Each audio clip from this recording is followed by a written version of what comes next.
Liverpool go from heavy metal football to masters of the silence.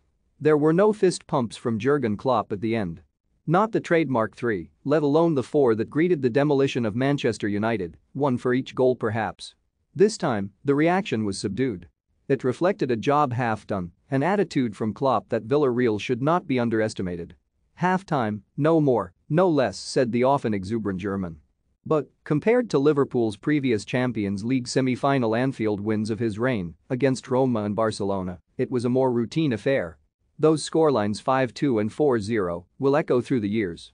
A 2-0, attained professionally, with a goal from a deflected cross, will not, even though Klopp tried to brand it dangerous amid his attempts to build up the threat of Villarreal.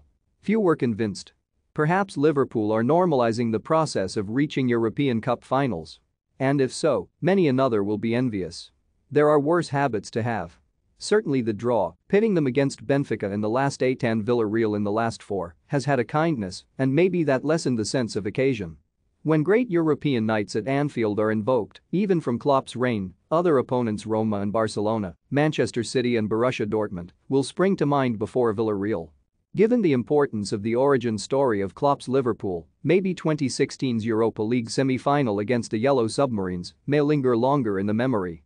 It is partly because now Liverpool can remove the element of drama, partly this was an occasion shorn of the visceral excitement they sometimes offer. Part of the evolution of this team is that they are no longer as reliant on the ferocious start. It was one of their hallmarks.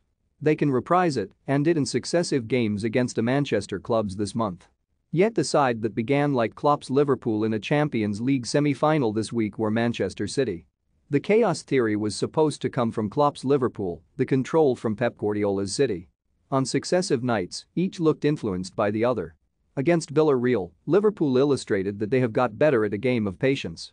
We kept them quiet, said Klopp, the advocate of heavy metal football embracing the silence. Alisson had to retrieve the ball from his net 5 times in a semi-final here for Roma. In Liverpool's colours, he did not have a save to make against Villarreal. And after pacifying them, then they struck. Instead of blowing opponents away, they wear them down. It's intense for us to play the way we play, but it's intense for the opponent to defend us, Klopp rationalized. Maturity is part of quality, to be honest. We should be like this. Increasingly, Liverpool do not panic when the burden of expectation is upon them, and they are confronted with a defiant defense. There is an art to turning a 0-0 half-time scoreline into a victory. If it obviously involves scoring and only 3 opponents have kept clean sheets against Liverpool this season, it also entails finding a breakthrough against sides who have had initial success at frustrating them. Liverpool have done it twice in a week, against Everton and Villarreal. They did it twice in a week in March, against Arsenal and Nottingham Forest. They did it against Internazionale in the San Siro in February. The team that used to play the fast game now play the long game. And, 55 games into a marathon season, Liverpool seem to be extending a quadruple quest for longer than anyone else. The bare facts are that they have lost 3 times in 55 games. Include penalty shootouts, and they have won 43.